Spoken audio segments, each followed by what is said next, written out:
12th class, this is accounts question. Question number 127 that has been sold also in your book. Hex Limited invited application for issuing 50,000 equity share of rupees 10 each. The amount was payable as follows: on application rupees 2 per share, on allotment rupees 2 per share, first call 3 per share, on first, second and final call balance amount that it will be 4, 5, 6, 7, 3 rupees. So 3 rupees on first call, 3 rupees on final call. Application for 70,000 share were received. Application for 10,000 share were rejected and the application money was refunded. So that is a 10,000 rupees, 10,000 shares that has been rejected. We have received 20,000 on 10,000 share, then that has been refunded. Now share were allotted to the remaining applicants on pro rata basis. So remaining applicant were left, that is 60,000. To 60,000 applicant 50,000 share has been allotted now, and the excess money received on application was transferred with the due on allotment and calls, if any. Now Gopal, who applied for 600 share, paid his entire share money with application. So he has paid all the money. Gopal, who has applied for 600 share, there we have to calculate the allotted share. Now Ghosh, who had applied for 6,000 share, there also we have to calculate the allotted share and failed to pay the allotment money, and his share were immediately forfeited. So after allotment there will be entry for forfeiture for this Ghosh 6,000 share which has been applied and allotted. We have to calculate, and these forfeited share were reissued to Sultan for rupees 20,000, 4 rupees per share paid up, and the first call money and the second and final call money was called and duly received. So on first and final call, the same share we are having 50,000 share, because these share forfeited after allotment and then reissued after allotment, and for first, and so that is why first call and final call money will be due on 50,000 share. We have no need to deduct this share of Ghosh, who has failed to give the allotment, because that share again reissued to the next shareholder, that is Sultan. Now journal entries is to pass, calls in advance, calls in arrear has to be opened up. So calls in arrear, if calls in arrear means the money you did not receive, company did not receive from the shareholder. So when the money did not receive, that there you can use calls in arrear, but calls in advance can be used for when the calls is received in advance. First and second call received in advance, then we use calls in advance. Now first of all we will make the table for this to clarify the things. So first of all, there is a share applied 59,400 share. This is very important that I have just bifurcated 600 share and for 59,400 share. So total share was basically, so here total share applied for, that is 59,400, and then 600 I have just separate this share of Gopal share from the whole amount of share, because this shareholder gave the whole amount on the share application money. So to sort out the things, I have just bifurcated, I have separated this amount from this, and then there is a 10,000 shareholder who paid the money on application but did not receive any allotment. So there are three things, 1, 2 and 3. So 59,400 shares, there is a share applied. Now share allotted only 49,500. 600 share out of this 59,400 I have separated. Then shares allotted to these shareholder Gopal, that is 500 share. So how we calculate this amount? Basically that 600 shares has been applied by the Gopal, and total allotted, that is 50,000, and then 60,000 share total applied shares. So in this case we will get the 500 share for Gopal. Now we will calculate this from this way: 600 into 50,000 by 60,000. So here you will calculate that Gopal has been allotted 500 share. This calculation you have to do separately. Now after calculating this, share application money received, that will be on application 2 there is a, on application basically there is a 2, 2, 3, 3. This is the sequence for application allotment: first call, second call, final call. Now on 600 share application money received, that is 600, that is share application money received will be 600 into 2, that it will be 1200. Here it is the money. But the case with the Gopal, that he paid all the amount on application money. So share application money received is 6,000, because he had paid all the application money and all the other money, all the due amount on this. So 600 into 10, 6,000 he has share application money received. Now share allotted 500. So share application money due, that was 1,000. Now 5,000 is to be adjusted. Excess money is 5,000 over there. So just deducted the 5 out of 5,000 share allotment due. So there you can write share allotment due. So share allotment के आपने 500 into 2 1000 minus करने हैं, फिर 500 into 3 first call के minus करोगे, 500 into 3 final call के minus करोगे, then you will see there is a 1000 excess we are having. We have to refund, company has to refund the excess amount within the stipulated period that has been given by the Companies Act. So 1000 has to be refunded immediately. तो 1000 आपको application पर ही देने पड़ेंगे, ठीक है.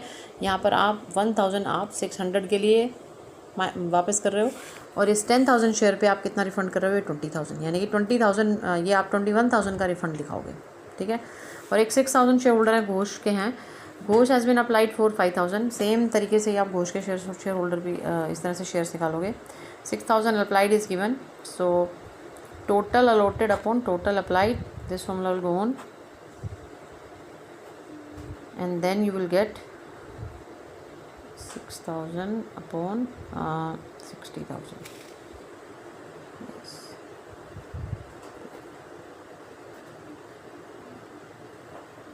So there you will get 5,000 share. Likewise, you will do the calculation. 6,000 into 50,000 total share allotted upon total share applied. Then you will get 5,000 share. That has been applied. Now share application money received on 6,000 share, that is 12,000. He did not pay the amount in advance. That was the Gopal who paid the amount in advance. Now he just paid the share application money on 6,000 share.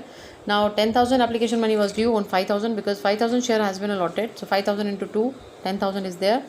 Now excess money is 2,000 here. Excess money is 2,000 and the share allotment due is 10,000. So out of 10,000, 2,000 already received and yet to receive, that is 8,000, which is not received and share has been forfeited immediately. And then reissued also, but forfeited immediately. Now this is the case for Ghosh, and now we have to do the entry because all the calculation we have done. So 2,000 has been adjusted in the case of Ghosh, and that is the amount which is already included in it because you have included the 6,000 share, this 5,000 shareholder into it and 6,000 into it. We want to know that how much amount is left for Ghosh, that is 8,000 not received, forfeited.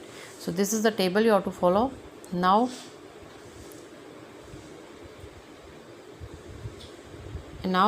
you have to pass the entry. So for passing the entry, first of all we are getting the entry has been passing over there, that is given in the question.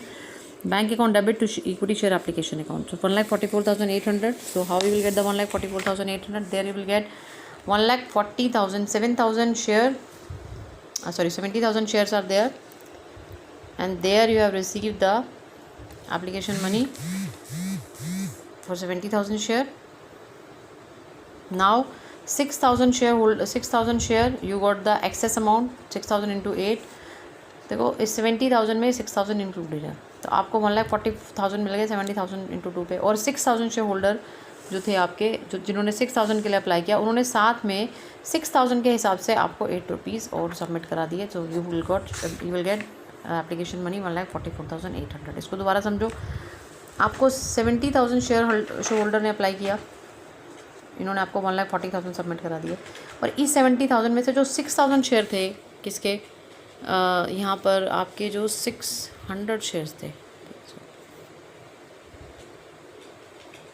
वो had paid you in advance. हाँ जी, ये जो आपके थे 6,000 shares थे, इन्होंने आपको 8 rupees के हिसाब से 4,800 दिए, और 70,000 शेयर होल्डर ने आपको 2 रुपीज़ के हिसाब से एप्लीकेशन मनी दी. और ये जो गोपाल था, इसने अपने जिसने शेयर्स के लिए अप्लाई किया उसी के हिसाब से आपको application money the, because Gopal didn't know that he will be allotted 500 share. तो 600 के हिसाब से इसने बाकी सारा पैसा भी सबमिट करा दिया, 8 रुपीज़ भी. तो 1,44,800 आपकी एंट्री होगी यहाँ पर. Bank account debit to share application account 1,44,800. आप एडजस्ट करोगे. Equity share application account debit 1,44,800 done. अब इसी को एडजस्ट करोगे. तो इक्विटी शेयर कैपिटल अकाउंट, आपने टोटल शेयर कैपिटल कितनी इशू करें, 50,000. तो यहाँ पर आ जाएगा 50,000 इंटू 2 के हिसाब से, ठीक है. आपकी 1 लाख की एंट्री होगी. Equity share allotment account, allotment पे एडजस्टमेंट कितनी हुई है. अब आपका मेन बात यह है कि हमने अलॉटमेंट पे कितना एडजस्ट किया. देखो यहाँ पर आपने अलॉटमेंट पे एडजस्ट किया है. देखो यहाँ पर आपने एडजस्ट किया है अलॉटमेंट पे 20,800. हाउ, देखो ये 19,800 तो यहाँ एडजस्ट किया, और एक शेयर होल्डर का हिसाब किताब आपने अलग रखा हुआ है 19,800 ये, और इसके अलावा आपने 19,800 प्लस 1,000 ये आपने क्या किया, यहाँ पर आपने एडजस्ट किया, कहाँ पर, अलॉटमेंट पे। 19,800 के तो ये हो गया अमाउंट। और ये जो 600 शेयर होल्डर थे, इन्होंने 1000, इनका जो एक्सेस 1000 आया हुआ था,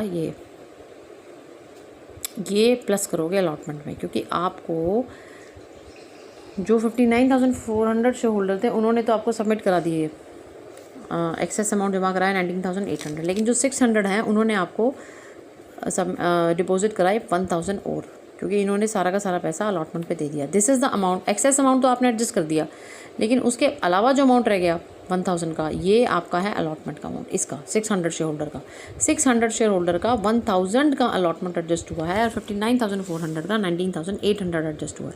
तो 19,800 प्लस 1000 होता है, ठीक है। तो अब ये बात हो जाएगी आपकी 19,800 प्लस 1000, यहाँ पर ये आपका ये आ जाएगा, ठीक है ना। ये दोनों मैंने अलग अलग बाइफरकेट कर दिए थे शुरू में। अब इसके बाद है 21,000 जो आपका पैसा वापस हुआ। ये देखो, ये आपका इसी शेयर होल्डर ने, जिसने सारा पैसा, ये क्या नाम है इसका, गोपाल, इसने सारा पैसा एक साथ दे दिया था। तो 1000 इसका रिफंड हुआ, और 10,000 शेयर्स पे 20,000 रिफंड हुआ। तो टोटल रिफंड हुआ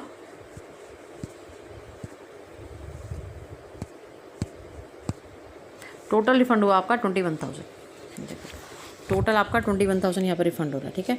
उसके बाद calls in advance. Calls in advance क्यों, ये जो शेयर होल्डर आपकी जो गोपाल है, इसी ने कॉल्स इन एडवांस दी है। कितनी कॉल्स इन एडवांस दी है, 3000, क्योंकि इसने देखो यहाँ पर इसने दिया था, एक्सेस दिया था 5000 में से अलॉटमेंट एडजस्ट हुआ 1000 का, 1500 फर्स्ट कॉल, 1500 सेकंड कॉल, और 1000 रिफंड हुआ था। ये इसका पूरा हिसाब किताब हो गया यहाँ पर। अब यहाँ पर 3000 का कॉल्स इन एडवांस इसलिए एंट्री हुई है। कॉल्स इन एडवांस कॉल्स के लिए ही होती है, when they got in advance, ठीक है। अब इक्विटी शेयर अलॉटमेंट अकाउंट, अभी इक्विटी शेयर कैपिटल अकाउंट आपने ड्यू किया 1 लाख, क्योंकि 50,000 शेयर है, 2 रुपीज़ का अलॉटमेंट है, 1 लाख आ जाएगा। उसके बाद bank account debit, calls in arrear account debit, equity share allotment account. अब आप क्या करोगे, देखो 1 लाख में से अब कैसे निकालोगे बैंक अकाउंट का अमाउंट। यहाँ पर देखो, amount received in allotment, that is you have to calculate.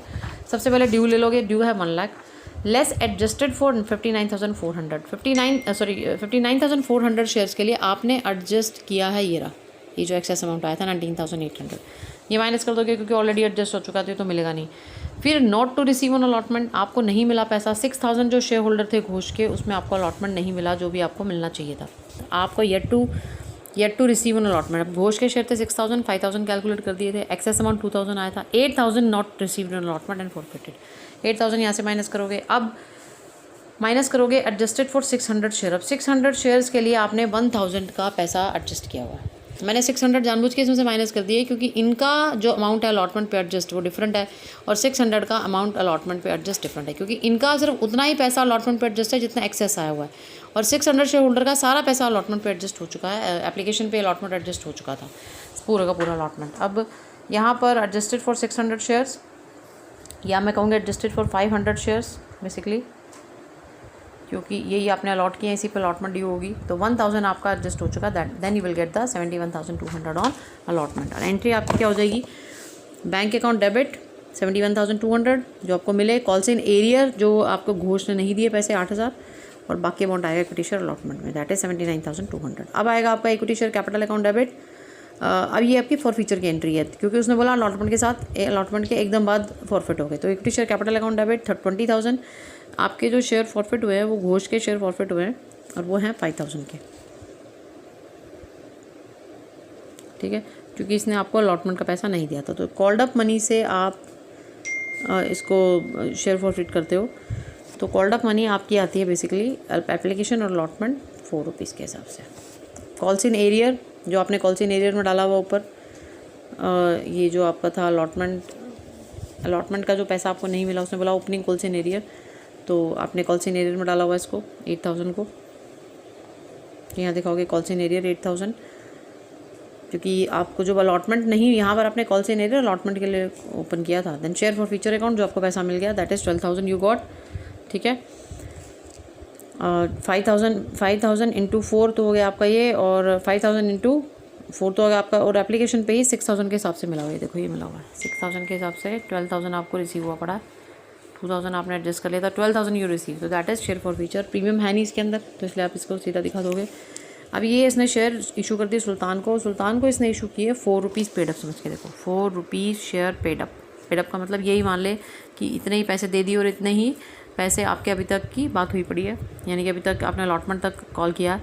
तो अभी यहाँ पर हो जाएगा आपका bank account debit equity share capital account 5000 share again issue to Sultan at ₹4 per share, that will be 20,000। So no share forfeiture no premium, ये 4 paid up मान के इशू किए हुए हैं। तब अब जो भी पैसा आपका शेयर फॉर फ्यूचर का ये कहाँ ट्रांसफर कर दोगे, कैपिटल रिजर्व में। अब शेयर फर्स्ट कॉल ड्यू करोगे, equity share first call account debit equity share capital account, फिर आपके शेयर 50,000 हो गए क्योंकि आपने री इशू कर दिए। तो ये हो जाएगी आपकी एंट्री 50,000 इंटू 3 1,50,000। अब बैंक अकाउंट डेबिट, यहाँ पर आपको जो घोष है उसने नहीं सॉरी जो गोपाल है उसने आपको कॉल इन एडवांस की हुई है। ये देखो अपने कॉल इन एडवांस दिखाई हुई है ऊपर। ये जो आपका इधर गोपाल है इसने 1500 रुपीज़ का कॉल इन एडवांस किया है। तो ये वही है 1,50,000 माइनस 1500 अमाउंट आ गया 1,48,500। ये देखो यहाँ पर एडजस्ट किया था ना तुमने। दिस इज़ वेरी इंपॉर्टेंट कि आपको क्लियर होनी चाहिए बात कि 5,000 एक्सेस मिला था किससे, गोपाल से, और उसके बाद ये ऐसे अलॉटमेंट पे, फिर फर्स्ट कॉल पे, फिर फाइनल कॉल पे, और 1,000 फिर रिफंड हुआ था। इसके बाद second call equity share second call final call 1,50,000 to equity share capital account.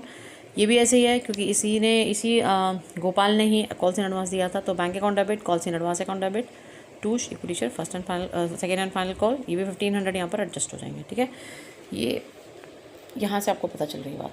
ठीक है, 1,500 आपके ये कॉल इन एडवांस आई हुई है, जो कि क्वेश्चन करते वक्त आप ध्यान रखोगे। नहीं तो आप इस तरह से दिखा भी सकते हो, amount due on first call due 1,50,000 less call in advance 1,500। First call का भी ऐसे ही कैलकुलेशन जाएगा, सेकंड कॉल का भी ऐसे ही जाएगा। इसी तरह से आप कैलकुलेशन दिखाओगे। और अब बेटर है कि आप इस तरह से, अगर कोई शेयर होल्डर इतना ज़्यादा पैसा आपको एडवांस में दे दे तो आप उसको बेटर है कि 2 कैटेगरी में डिवाइड कर लो, 59,400 अलग और 600। अदरवाइज़ आपको थोड़ा सा ज़्यादा ध्यान रखना पड़ेगा। इसमें आपको सामने सामने सारी बात आ जाएगी। ठीक है, और जो शेयर होल्डर पैसा नहीं देते उनका तो पूरा आपको ये ऐसे रखना ही चाहिए, छोटी सी टेबल में आपको कन्वर्ट करना पड़ेगा। इस तरह से आप क्वेश्चन करोगे। ठीक है, और ये आपकी जनरल एंट्रीज होंगी।